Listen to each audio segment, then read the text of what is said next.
Well, good morning, everybody. I think this is exactly 11:30 according to the atomic clock, wherever that is. So, precise and all that.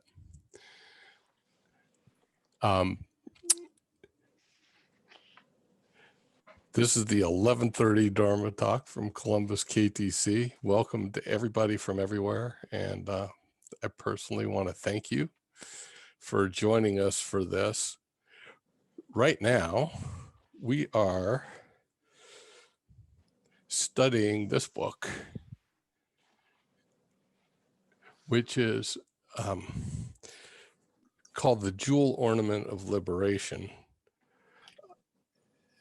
by Gampopa, which was his text of step-by-step instructions for how to actually complete the Buddhist path, which is a pretty wonderful thing.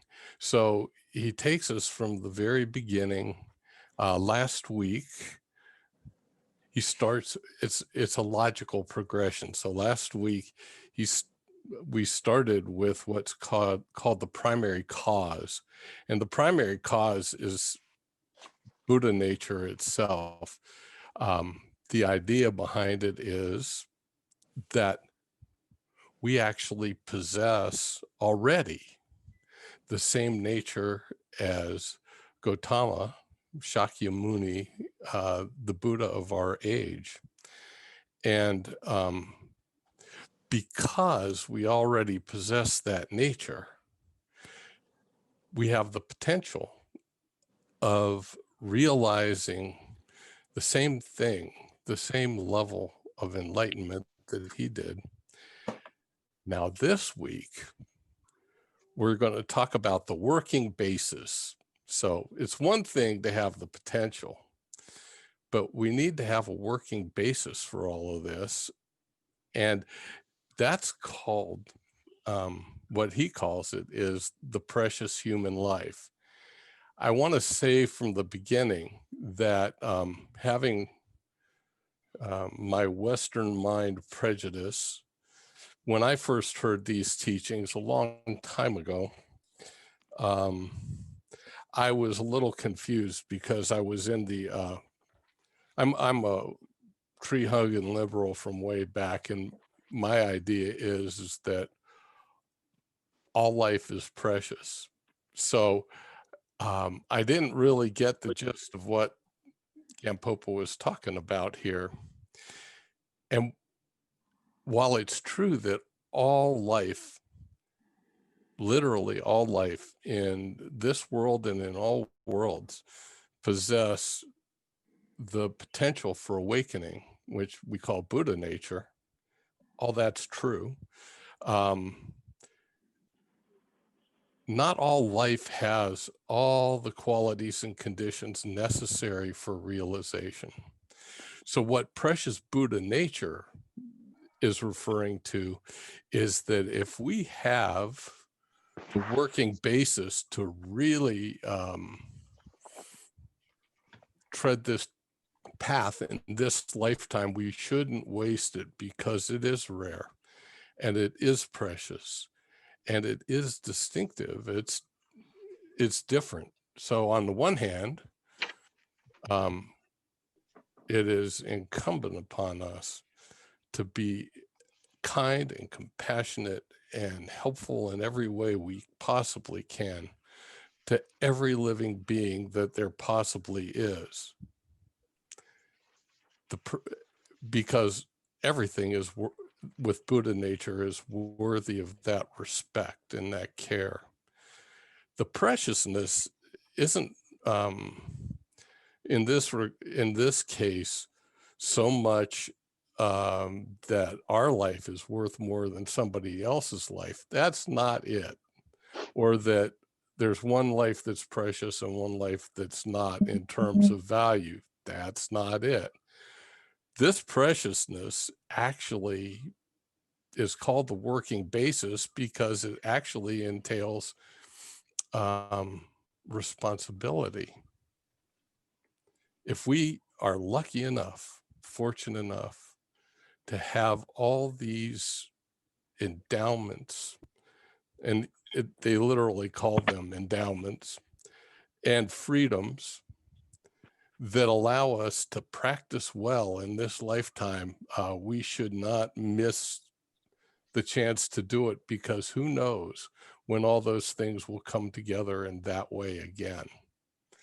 So this is a very logical step-by-step description of what those freedoms and endowments are. And I've taken notes because, like many Buddhist texts, there's 8 of these and 10 of those and 5 of this and 2 of that and so on and so forth. And the point is not actually, just so you know, that we remember all this so we can pass a test or an SAT at the end, or that we study it all enough that they're completely memorized. The point is to get a feel for this. And the point is really to understand that these topics, each of them, I think we've got some background noise somewhere. Hang on. Okay. Anyway, so somebody's listening to do 2 Dharma talks at the same time, apparently. That's interesting. I don't think I could do that. Anyway, the point of this is that this is also step-by-step meditation. So here's something that's not in the chapter that a lot of you know and some of you don't, so I'll just share it with you. There's this set of practices called the preliminaries, or Nundro, in Tibetan. And there are 4 ordinary preliminaries and 4 extraordinary preliminaries. Contemplation of precious human birth is the first of the 4 ordinary preliminaries. And according to the great Drikung, founder of the Drikung Kaju, Jigten Sumgun, while all Vajrayana practices are of extreme value, the preliminaries are of the most valuable, and of the preliminaries, the ordinary preliminaries are the most valuable of those. And this is the first of the 4 ordinary preliminaries. It is, because it's the working basis, it is of extraordinary importance. And so each of these points I go through actually has a meditation or a contemplation attached to it. We don't have time to go through each of the parts of what's actually in the chapter and the attendant meditation, but I'll mention some of them and as we go along. And if you're curious and you want to continue to look at this, because it is of extraordinary value in building a strong and healthy foundation for your spiritual practice, you can look it up, and you can just look up any, there are wonderful books on Nundro. And I'm trying to remember. Mingyur Rinpoche wrote one that I particularly like recently, and I've forgotten the title off the top of my head. But if you look up Nundro and Mingyur Rinpoche, you'll find it online.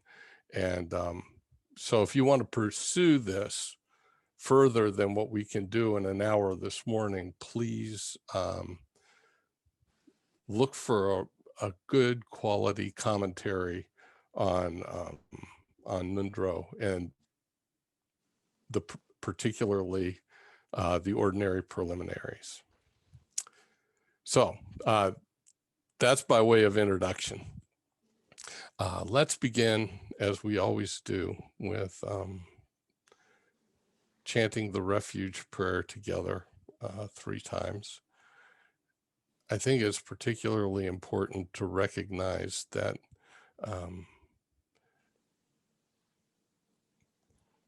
that we are offering refuge to ourselves. So we're recognizing the great good fortune of having a Buddha that teaches, that has come to this world, and that the teachings still exist for us. And we take refuge in the teacher and his teachings. And those that have followed those teachings for all these years, and certainly those in our midst that are our companions.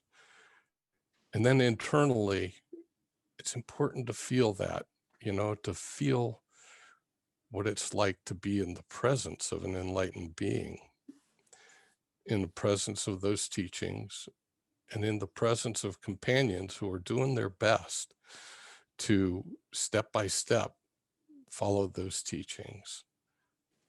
And the third, to take refuge in the energy that even the livingness itself, this sense of preciousness of this life that contains all these incredible freedoms and all these incredible assets.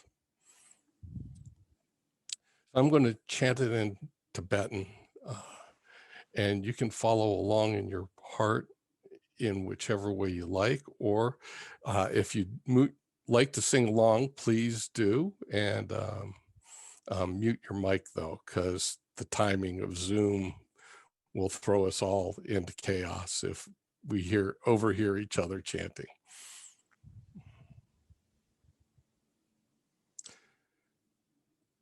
Sanjay Chudang Suki Chok Nama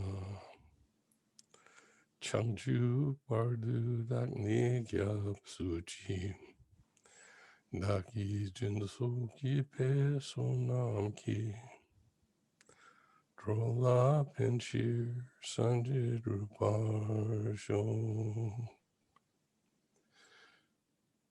Sanjay Chudang Suki Chok Nama Changju Bardu Dakni Gyab Suji Daki Jinso Ki Pe Sonam Ki Drola Pinchir Sanjay Drupar Sho Sanjay Chudang Soki Chok Nama Jangchu Pardu Dagni Kyab Suji Daki Jinso Ki Pe Sonam Ki Roll up and share Sanjay Drupar Show.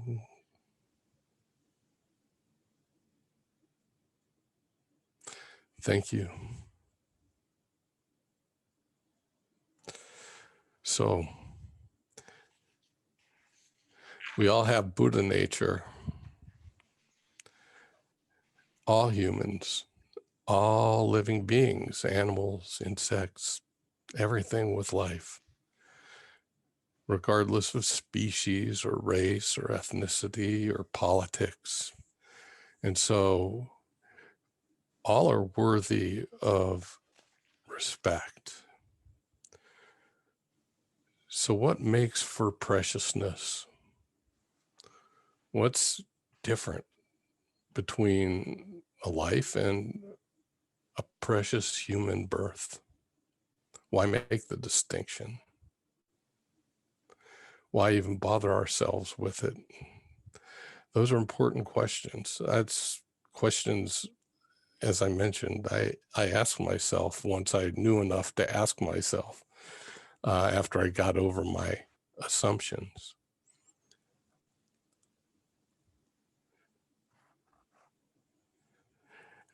And the reason is that we have this potential, but we all also have this egocentrism, this sense of I, me, and mine, this sense of self, which drives us to believe that causes for lasting well-being, authentic well-being, which is what we all really want. We want to feel well and happy, and that it can last. And this egocentrism that we have actually is a little voice in our head that says, well, we don't have it yet, but if we do this, this, and this, or if we get this, this, and this, or involve ourselves with this, this, and this, we can get it. And we miss right from the beginning, when we start in that direction, we miss the truth that it's already there, that it's already within us. And so we end up literally from birth, trying to get what we want, but don't have, and trying to get rid of what we don't want that we do have. And our lives can get pretty busy with that. The Dharma is basically saying to us, look, happiness is an inside job. And the direct experience of happiness, of authentic, lasting well-being, is possible. But it's a matter of going in and working with all the things that are obstructing or obscuring that Buddha nature that rests in the core of our very being, not in the new car, and not in a better house, and not in a membership to the country club, or even not in, whatever it is that you can find outside yourself. Certainly, if you're wise, you can accumulate some things that actually support this journey inward. Certainly, there's nothing wrong with that and desiring those things. But let's face it, we do get distracted, we do get deluded, and oftentimes we're not wise enough to discern what's really helpful and what's not. And that's why these step-by-step instructions by someone who has realized them, Gampopa, are so valuable. So he's going to delineate for us some of these things in detail. And he said, or Trungpa Rinpoche in his commentary on this, is that one of our first obstacles, one of our first hindrances, is that we easily get discouraged. It's one thing to go, especially these days with so many raw emotions flying around, to go for what some people call shopping therapy, going on Amazon and buying yourself a little something. Or if you're brave enough to venture to a store, masking up and all of that, and going to a store and buying yourself something. And of course, it makes you happy. There are all those things that we want to feel there. We have some control, some choice, some, I can do this and get what I want, and so on and so forth. But, after a while, it just becomes a thing in the house. And eventually, when it's time to move, it becomes a real pain in the butt, because you either have to move it or give it away or throw it in the trash. And so, this is a repeated pattern. And somehow we never get discouraged of trying that. I often think of it as, that's the muscle we've built. For some reason, we've engaged the logic of materialism and accept it as almost a scientific kind of truth, whereas the truth of Buddha nature we kind of can forget that. Or when we try a little meditation and it doesn't go the way we want it to, we can easily get discouraged and give up. So one of the reasons that the first things that are taught are Buddha nature and precious human birth are as a reminder that it's worth it. And don't get discouraged, because when you really directly experience what is actually true, you'll have that which you seek, which is lasting, authentic well-being.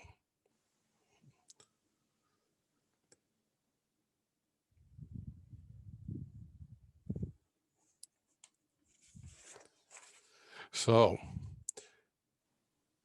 we have to explore this right basis or this foundation, because in a sense, we have to convince ourselves. The end of this talk, we get to talking about faith and what we have faith in and the different kinds of faith. And that's what this is all about. It's like giving yourself enough direct experience to get through this, what shall I say, discouragement or negative self-image, or, I'm not good enough. I don't really, I'm not worthy. What was it? There was a Mike Myers thing. We are not worthy. You remember that? I don't know, something like that. Well, the truth is we are worthy, but we got to do a little work.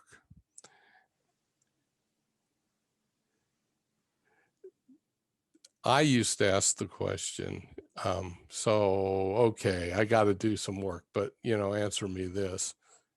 If we already have it, why aren't we Buddhas already after so many previous lives? And Trungpa Rinpoche says, up until now, we probably haven't found ourselves in a human life with all the right conditions to realize and to achieve realization. But we have them now. So we should take advantage of this opportunity. It's so rare.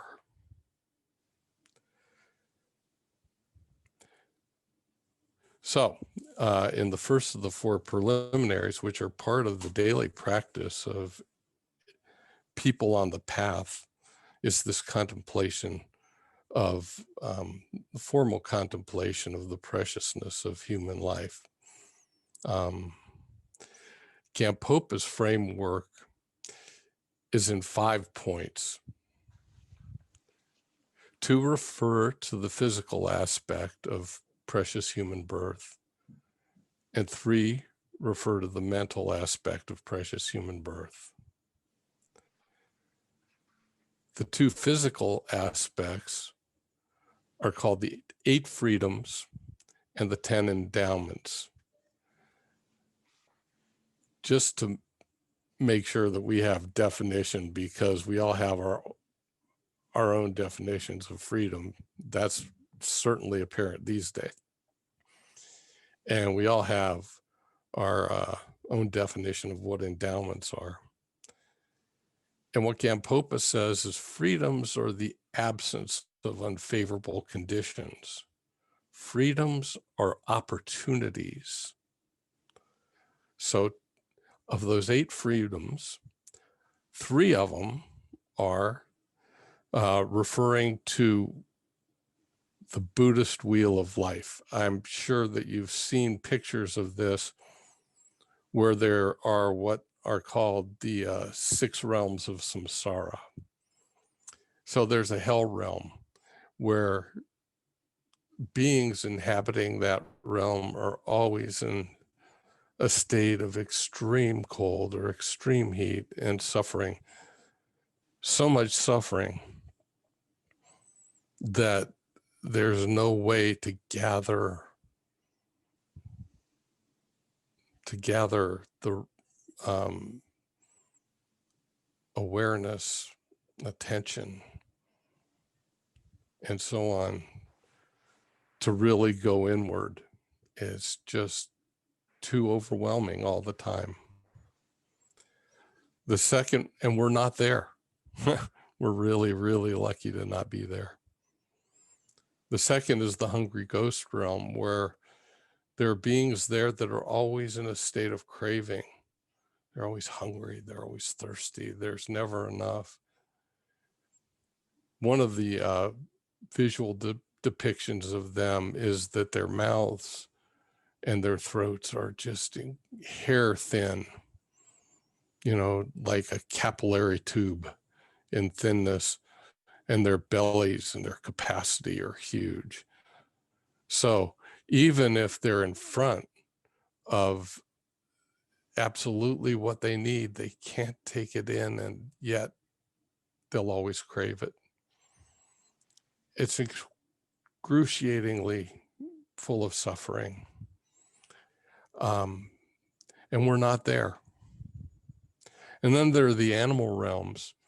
And we love animals, but it's really, really clear that animals are completely the servants of their senses. They're reactive to whatever happens. It's like in that movie Up, which I love dearly.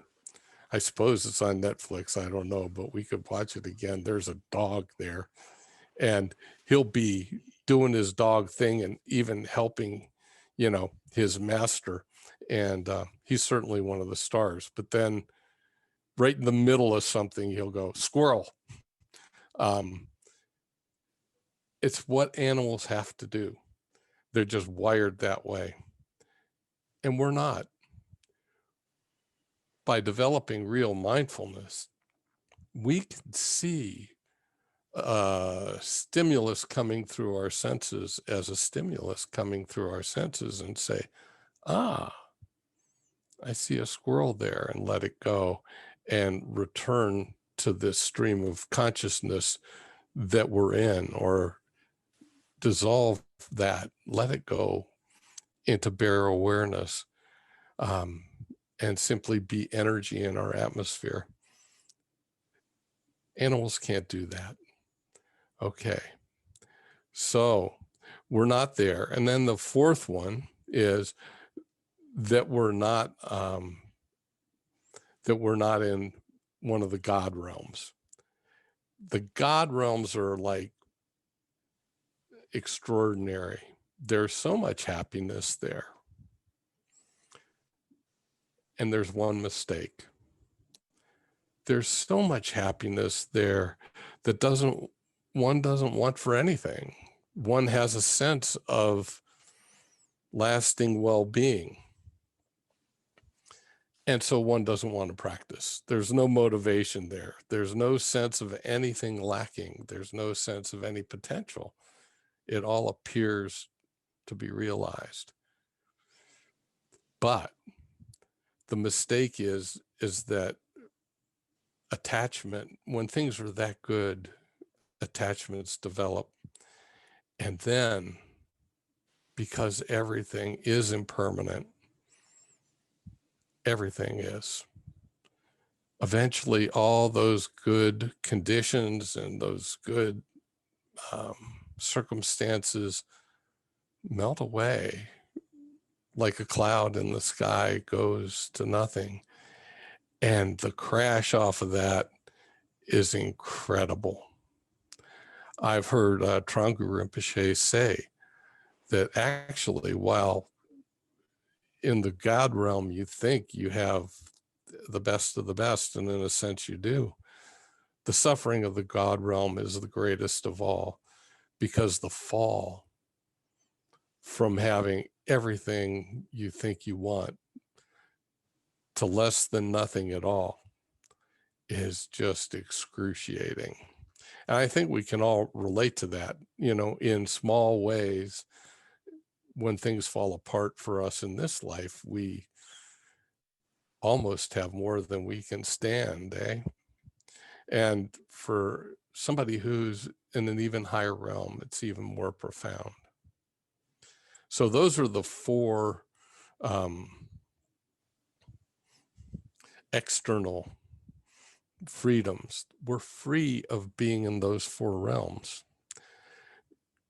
Now, there are 4 freedoms in the human realm. We're free of living in a world or in a country or in a county or a town that's only full of what Gampopa called barbarians. Barbarians are people who are just, quintessentially ignorant and mostly involved in, practicing harm of others in order to enrich themselves, not recognizing interdependence or their connection with everything, or not even recognizing that there is anything beyond themselves. They just kind of pile harm on top of harm and lie on top of lie. And if you're born into a community like that, and you never, ever can meet the Dharma or even science or any kind of spiritual truth in that world, and you just grow up kind of as a feral human, um, you won't have one of the freedoms necessary in order to recognize, in order to realize a precious human birth. Then there are persons with wrong view. There are wrong views. There's a lot of different wrong views that are delineated. But, in general, not recognizing interdependence is a wrong view. Not recognizing that what we think, do, and say matters, that there's cause and effect. And by what we think, do, and say, we're creating the conditions for what's next. That's a wrong view. Thinking that your happiness is going to come from outside of yourself, that's a wrong view. And it goes on, but you get the idea. That's the second freedom in the human realm, is that we actually are around a lot of people that have what in the Eightfold Noble Path is called the right view. The third freedom is that we haven't been born where no Buddha has appeared or taught. Actually, Gautama, Shakyamuni, was born and he did teach, and those that have followed him have continued the lineage of what he shared. And so we have a complete path open to us so that we ourselves can experience authentic, lasting well-being, precious human life. And the fourth one is that we haven't been born with handicaps that are so severe, whether they be physical or mental handicaps, that we can't absorb the Dharma. That's incredible. When you look around you, there are so many people who don't get that good fortune. And of course, they deserve every bit of our effort to support them and love them and serve them in every way that we can. But in terms of being able to have what they need in order to practice this path, that wasn't given to them in this life. So those are the 8 freedoms. It's interesting. It's not freedom to do this or freedom to do that the way we usually think of it. It's freedom from things that we could lack in order to engage this path of Dharma.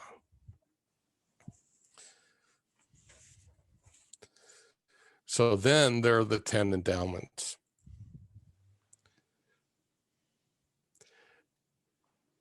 Endowments are defined as the presence of the right conditions for practice.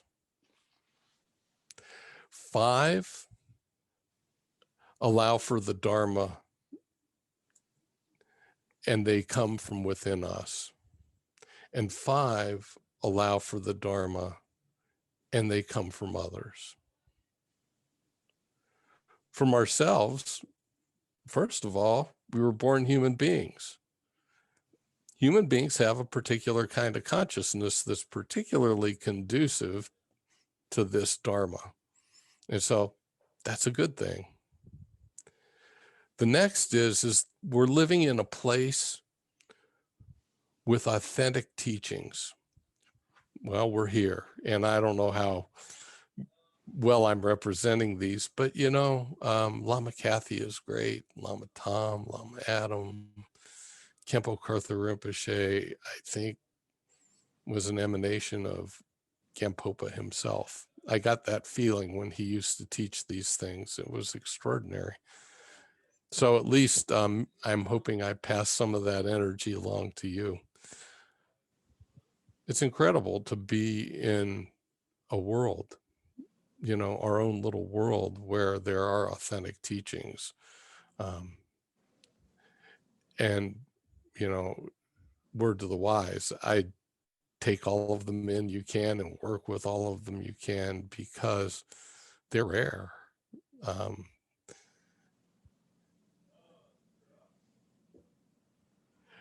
The third is that all of your faculties function in a way that you can practice. In other words, you can sit and learn to meditate, or you can walk and learn to meditate, because we need to really build some skills that we aren't born with in order to practice this path and gain this realization. Our reactivity that we're born with, it's like once we're out of our mother's womb and the umbilical cord is cut, we might not have any consciousness whatsoever until we have some sensation, like, for instance, I'm hungry, or that light is too bright, and we'll cry and people will try to take care of us. So right from the beginning, our first mind training is actually reacting to outside circumstances. It takes a while in terms of development. The developmental psychologists tell us it takes a while in order to come to the place where we can begin to look inward. So having the faculties that function in a way that we can practice is an extraordinary endowment. The fourth is free from wrong livelihoods.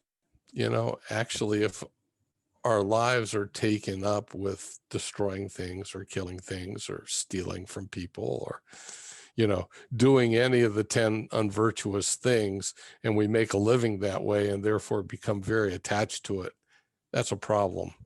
And we'll have to rectify that before we can go very far on the path.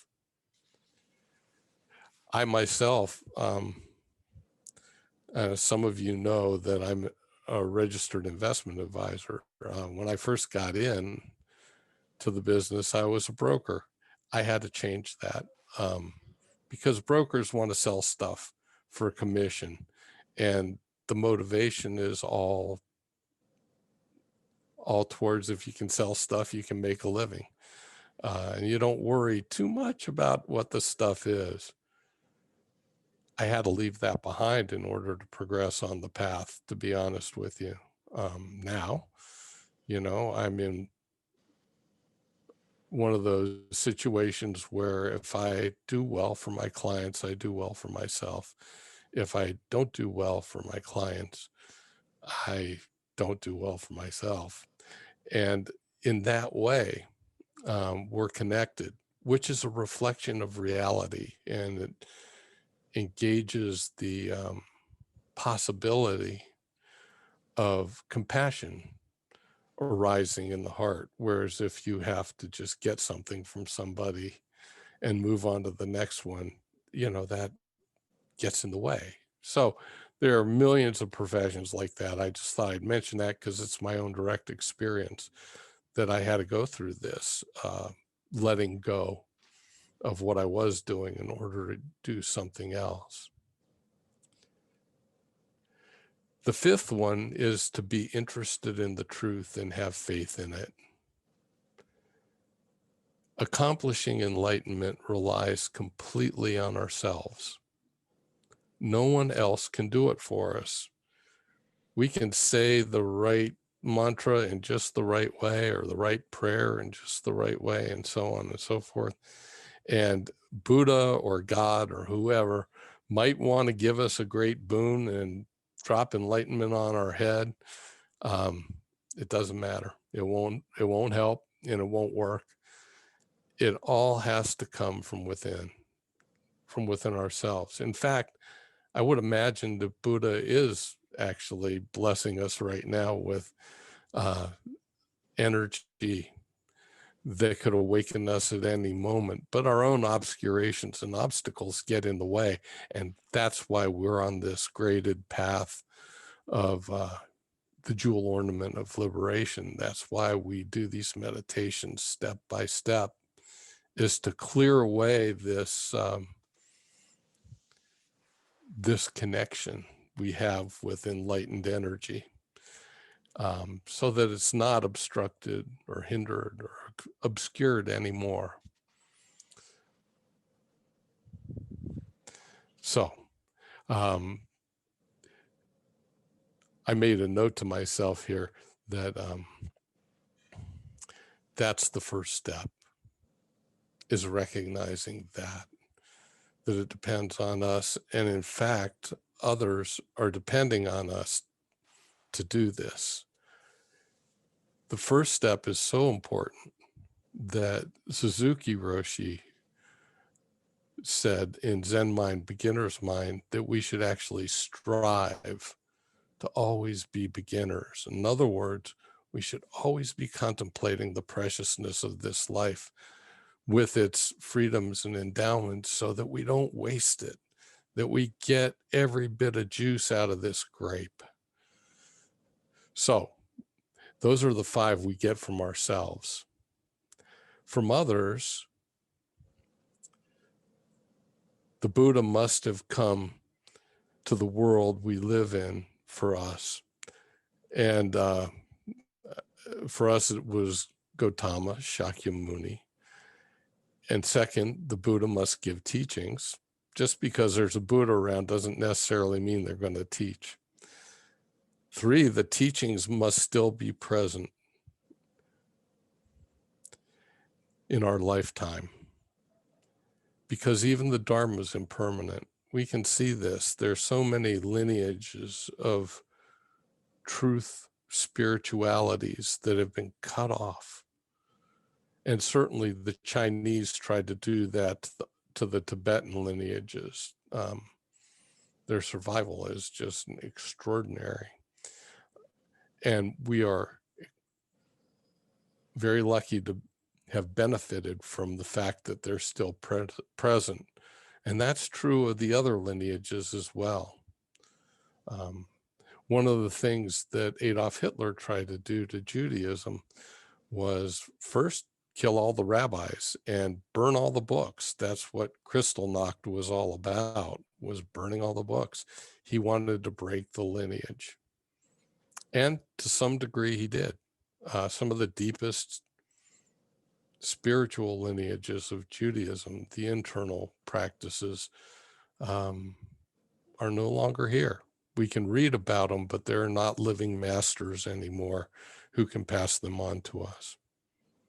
So we've got to absolutely cherish the fact that there are living masters of this authentic lineage that are teaching and are passing them on to us. We can't waste this opportunity. So these masters, the fourth one is that these masters give us the opportunity to follow the path. And the fifth one is that they're willing to guide us once we are on the path. This is really important to understand. because of that egocentrism that I first mentioned, we easily get off kilter. We easily make mistakes, even when we think we're doing things perfectly and we do things right. We can't see what we can't see. So a fair witness, a good spiritual friend who's helping us and is outside of us and can see our predicament or where we might be stuck, they can point that out. It doesn't have to be harsh. It's a gentle thing. It's a kind thing. And we can have an aha moment and say, oh, and in that sense, be instantly helped and create even a deeper connection with the Dharma, with the teacher, and so forth, and with the activity in our own life that's bringing us along this path to authentic well-being. So Gampopa says, in this sense, precious human life is better than any jewel you can ever own, better than any gold you can ever own, because with it, you can cut the root of suffering and you can plant a viable seed for future happiness. It would be foolish to ignore it, or worse, to sell out. So, there's a little, repetition of that theme where he says, this is like a vehicle, a boat crossing a sea of suffering. It's like a seed that's planted, a viable seed that's planted. As we all know, when a seed gets the right conditions, warmth, water, sunlight, and so on, it'll sprout. And the seed itself, of course, changes form dramatically. When a root gets thrown down, that seed husk is shattered. And there's a new thing there. And then when the first shoots poke up above the earth, there's a new thing there. And from a seedling to a sapling to a great tree and so on, there's constant transformation before the truth of what was inside that seed is revealed. But step by step, it will be revealed and eventually, produce other good seeds, maybe good fruit, and so on and so forth. Lastly, he calls it a servant. And this is probably the most important thing. It's important to remember that this life is our servant. We can use it in order, because of the freedoms and endowments, we can use it. We can use our own mind to travel this path that we so much want to travel. However, it's a lousy master, because that way that we get knocked off kilter all the time of wanting what we don't have and not wanting what we do have. And, it's a constant reactivity that through meditation we can learn to recognize and let go of, and, get the good of it, get the energy out without having the reactivity drive us this way and that. Our aspiration for enlightenment is what needs to drive us forward. Our motivation to benefit ourselves and all beings through achieving enlightenment is what guides us forward. It's not this reactivity to whatever we're thinking or feeling in a given moment. We learn to recognize those as thoughts and feelings, and we learn to discern along the way which thoughts and feelings are helpful to this aspiration for enlightenment and motivation to benefit others, and which ones get in the way. And so we begin to learn to be inhabiting what's called discriminating wisdom. So there are 3 points of the mental aspect, and this gets to the faith part. So the first one is called trusting faith or confidence. You have to put yourself into positions where you can have experiences that build your confidence. There's no doubt about that.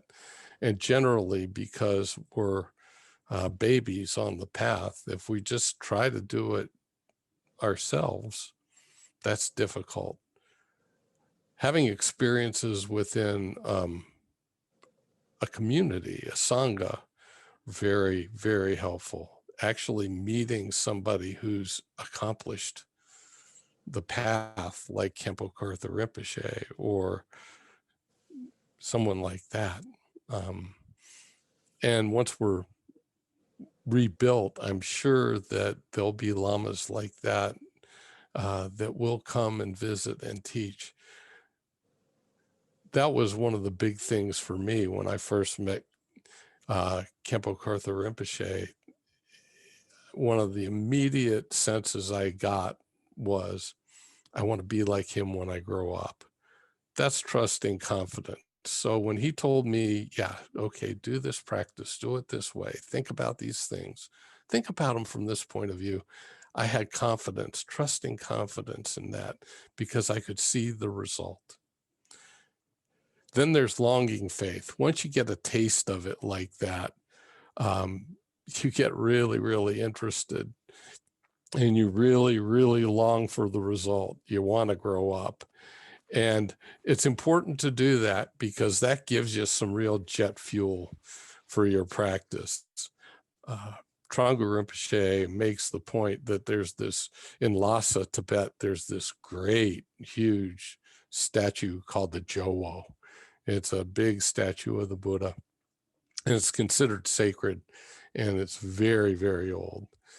So there are people from where he's from in Kham, which is, I don't know, 1,000 miles away, that will prostrate all the way to Lhasa just to come to the Jowo and be in the presence of this statue of the Buddha because of the energy that's there.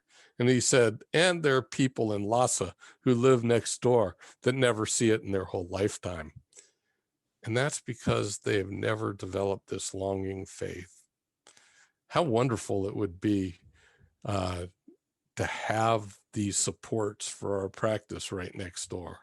And hopefully Columbus KTC, when it's rebuilt, will be that.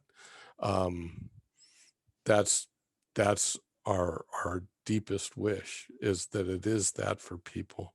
But we have to long for accomplishing this well-being that we wish for. And lastly is clear faith. And that's when you start to get a little experience and you really begin to appreciate the power and the efficacy of the Dharma. And you begin to have a lot of faith in it. You see how things unfold and you can see they're in the right direction.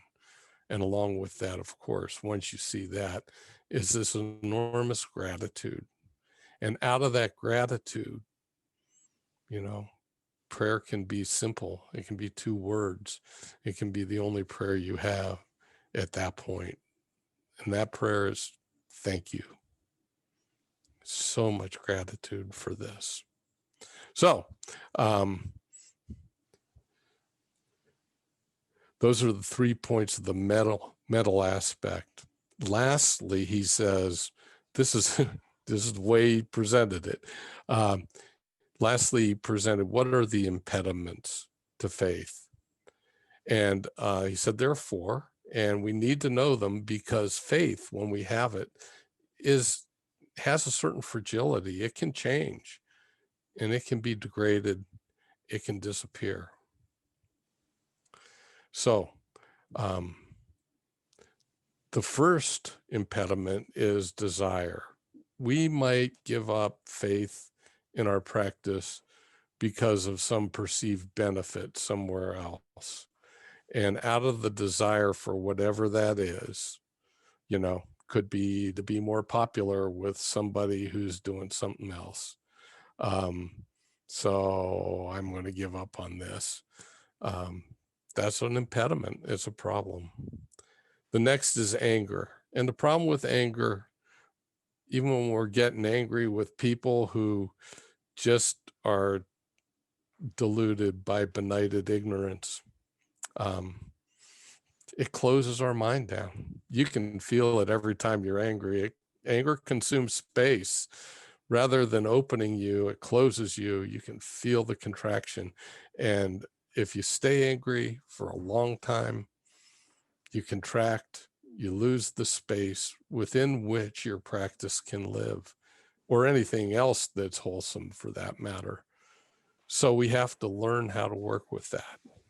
Of course, fear of being harmed, jailed, killed. A lot of that. The Tibetans understand this because in 1959, with the Chinese invasion, so many were harmed and killed and jailed. And one of the stipulations of the Chinese literally was, you got to give up practicing Buddhism or we'll kill you. There are a lot of lamas that I've met, well, a handful that I've met that were in Chinese jails and tortured, but they never stopped practicing, even though it was a threat of death. And in fact, one of my most beloved teachers, Garchen Rinpoche, actually got most of the transmission that he teaches during the years that he was in Chinese prison camp and being tortured. He also, in that camp, by good fortune, was his guru. And his guru, because they were together for a long time, even in those unfavorable circumstances, was able to transmit the lineage that Garchen Rinpoche teaches to him. And we have it here today because Garchen Rinpoche did not allow fear to be an impediment to his faith. And in fact, it just made him stronger because he used the Dharma to overcome those circumstances. And he found strength in himself that he didn't know he had. It's beautiful when he tells stories about that. And the last is, of course, ignorance, which is basic stupidity. And if somebody convinces you that you or your practice or your faith and all of that is a waste of time, a big mistake, and all of that, if you've got your practice and what you're working on from an authentic source, it would just be stupid to allow yourself to be convinced of that. But ignorance is a thing, and people do try to convince you of that from time to time. They'll debate you. And so it's important to recognize that those things will arise, and they're just impediments to the faith that we need to progress on the path. So I've spent the whole time here going through that. It was a lot of material, a lot of 10 of this and 8 of that and 4 of the other thing. I hope it was of some benefit to you. I hope that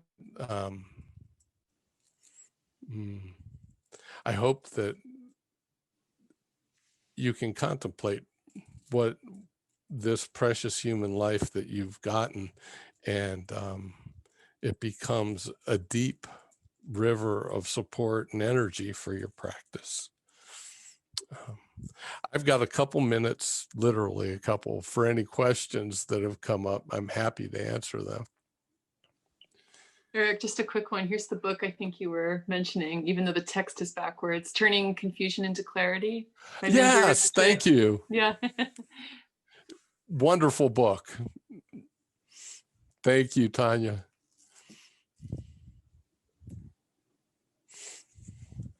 Well, if there are not any questions, which is perfectly fine with me, let's just dedicate the merit of having gathered together just take a minute and just feel all the energy of all of us that have gotten together to hear this teaching on the words of Gampopa and Trungpa Rinpoche, and allow the gratitude for that to arise in you as light that you send from yourself to bless all living things in all worlds.